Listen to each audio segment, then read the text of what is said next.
Hello and welcome to my review of the Callidus Assassin. I've got two of them here. The one on the left is probably the one that you'll find if you type in the name into the Games Workshop web store.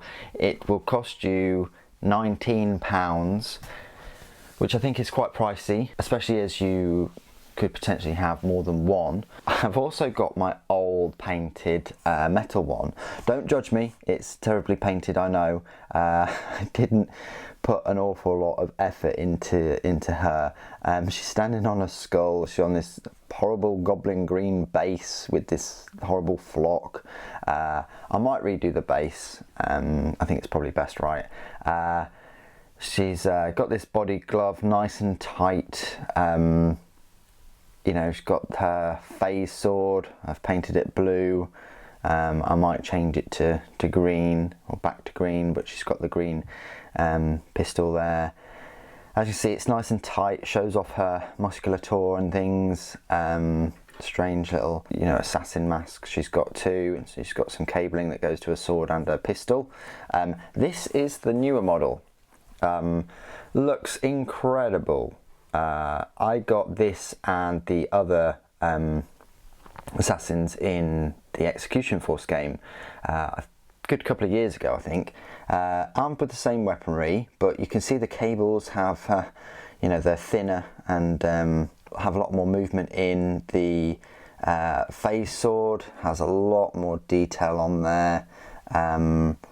And her head is even more elongated, and her hair is nice and upright, still in this super thin body glove. It looks brilliant. I think what they did though is they made it so that she was attached by a bum on the sprue, so when you go to file it down, unfortunately, yeah, you do flatten her cheeks a little bit, but yeah.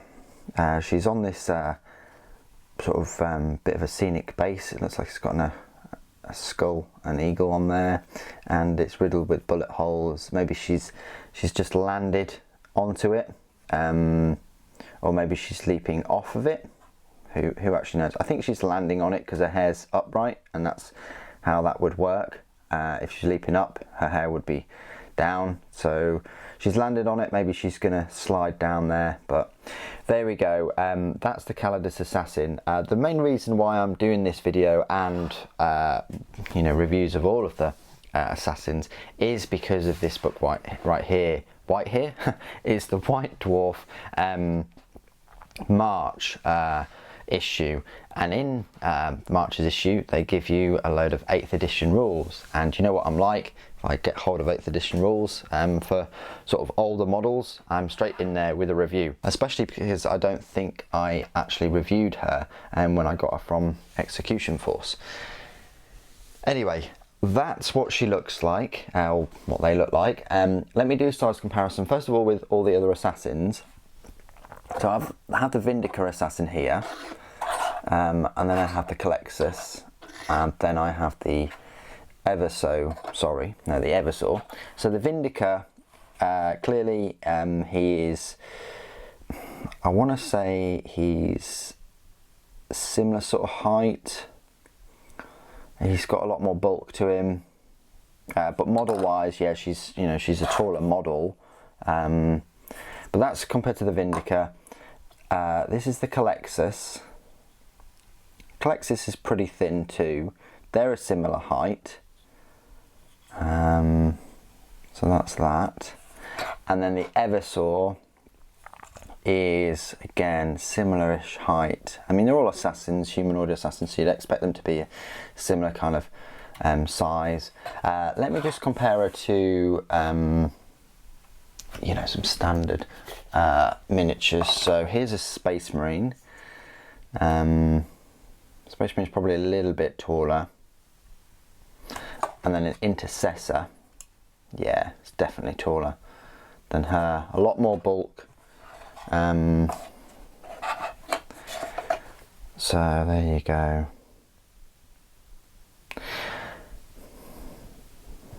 Now, spoiler warning, if you don't want to know the fate of Conrad Kurz, you know, mute the video now or look away.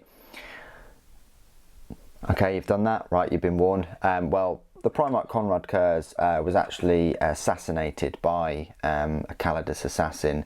However, him being a Primarch and all the rest of it, and him having nightmares and visions, I say nightmares, you know, visions and dreams about his own death, you know, he was wrecked apart with all of his other visions and nightmares, that he actually let the Callidus Assassin enter his fortification, and he welcomed it, and he welcomed his own death. But that's why these Callidus Assassins are, I say, pretty good. They're extremely renowned for their infiltration, deceit and impersonation. They're basically human chameleons. What they do is they usually assume an identity of someone else in the force, and they have elixirs to change their appearance. Can change their identity to almost anyone in the enemy force. So think of the Callidus Assassin as a little Arya or a faceless person. There's this drug that they use called the polymorphine. Clearly, I say it's a reference. Clearly, who knows if J.K. Rowling used it as a reference, but this poly thing, polymorphine, and then you've got the polyjuice in Harry Potter. It's not just that you know, have the polymorphine and then you change. You have to have that discipline and martial arts. You have to have total calm and concentration for shape shifting. The female body and psyche is better to implement the changes because women make better chameleons than men, and that's why the temple, the Callidus temple, is almost exclusively female. The bonds that hold together flesh, bone and nervous system are broken down, and allows the user for a brief period to rearrange the physicality through sheer willpower. And then you'll need another injection of polymorphine to change back. You can even change into sort of orcs and eldar, and you've got implants of flexi cartilage and hardened sin skin, which is similar to sort of Space Marines' black carapace. Like all assassins, they undergo years of rigorous training to become a living weapon of the Imperium. The distinctive weapons of the Callidus Temple are the phase sword and neural shredder. Phase swords are extremely advanced artifacts rumoured to be Xenos of origin, formed from inert splinters of Catan necrodermis, which is the same material used by Necron race to bind the former masters into service. Which is quite odd for, like, I say, the Inquisition. It's quite odd for, you know, the assassin temples to use Xenos weaponry, but I suppose these are assassins, whatever the cost, really, to turn them into these ridiculous weapons, these living weapons. Okay, so that's a little bit of a lore backstory and size comparison. What I'll do now is just go through their rules. So you'll find them in March's White Dwarf magazine, as I said. All of the assassins in the magazine have three separate abilities called Execution Force, Independent Operative and Lightning Reflexes. I'll go through all of them in a moment, but let's just go through the data sheet. All of these assassins are elite choices, and the Callidus is a power points cost of a 5 and a points cost of 85. They're all the same points at 85, which never used to be the case. The Vindicator always used to be one of the most expensive. I think it was over 100 points or so. But anyway, 85 points for the Callidus Assassin. Her stat line reads: movement of 7 inches, weapon skill and ballistic skill 2+, strength 4, toughness 4, 5 wounds, 5 attacks, leadership 9 and a save of 6+. She's got exactly the same stat line as the Vindicator Assassin. It's only the Eversaw and the Collexus that have different stat lines. So a Callidus Assassin is a single model armed with 1 neural shredder, 1 phase sword and poison blades. So the neural shredder, it's kind of like a pistol. It's a very short range weapon. It's 9 inches, assault 1. It's got no strength, no AP and no damage. I'll explain a bit more. So its abilities: you roll 3d6 each time this weapon scores a hit. So you could get 18. If the roll is equal to or greater than the target unit's highest leadership characteristic, it suffers d3 mortal wounds. That's pretty good. So say you've got, you're fighting at something with leadership 9, you know, and you roll 3d6. As long as you get 9 or more than 9 on those 3d6, then it's going to suffer, well, statistically, 2 or more mortal wounds, which is pretty good. The only downside, obviously, is you only get 1 shot and it's 9-inch range. Phase sword. It's a melee weapon, strength of the user, which will be 4, AP -3 and damage 2. It's a bit like a power sword. However, its ability, invulnerable saves cannot be taken against attacks made with this weapon. And then poison blades. That's a melee weapon too. The strength is nothing. AP is -1 and damage of 1. Each time the bearer fights, it makes 1 additional attack with this weapon. This weapon wounds on a 3+, unless it is targeting a vehicle, in which case it wounds on a 6+. So that's nice, you get 1 extra attack with that, and it's AP -1 and damage 1. Nothing to write home about, but it's good that you get an extra attack. Remember, you're getting 5 attacks with that phase sword. Abilities. As I mentioned before, the Callidus has the same core abilities as the other assassins: Execution Force, Independent Operative and Lightning Reflexes, and I'll go through them in each of these reviews. So Execution Force means that so long as your warlord has the Imperium keyword, you can include this unit in your army as part of a vanguard detachment, even if that detachment contains no HQ units.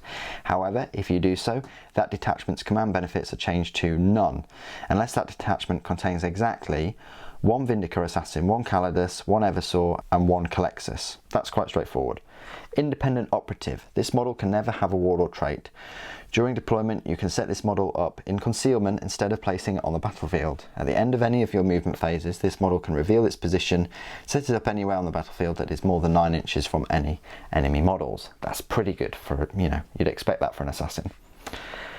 And Lightning Reflexes just means that the model has a 4+ and vulnerable. So 5 wounds, 4+ and vulnerable, 6+ normal. That's okay. Now we come to her specific unit's abilities. Polymorphine, this is what I talked about earlier. During deployment, you can set up this model in disguise instead of setting it up on the battlefield. At the end of any of your movement phases, this model can revert to its true form. Set it up anywhere on the battlefield that is more than D6 + 3 inches away from any enemy models. For example, if you roll a 4, the model can be set up anywhere that is more than 7 inches from any enemy models.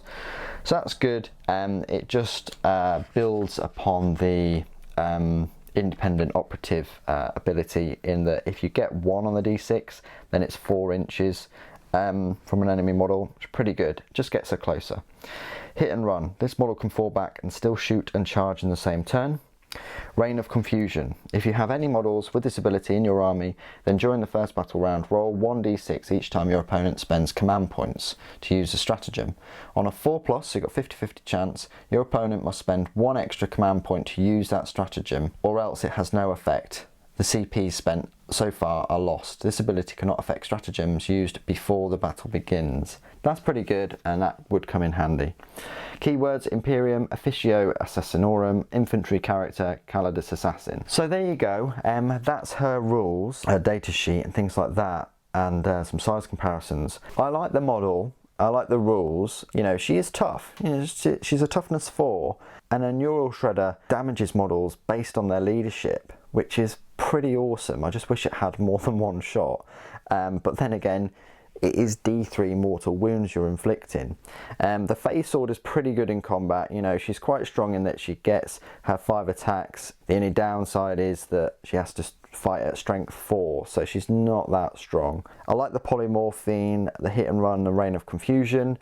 I just think that in the older rules, you could pick one of your enemy's models and you had to roll a few dice and stuff, and she would appear in place of that enemy model or next to it, and I think it was like a troop choice, or obviously it wasn't a character. You couldn't just, I'll replace a Tyranid flying hive tyrant with the assassin and then go to town. But I wish that there was something like that in this, other than that polymorphine rule, something that just sets apart even more. Maybe even have an attack with that long hair.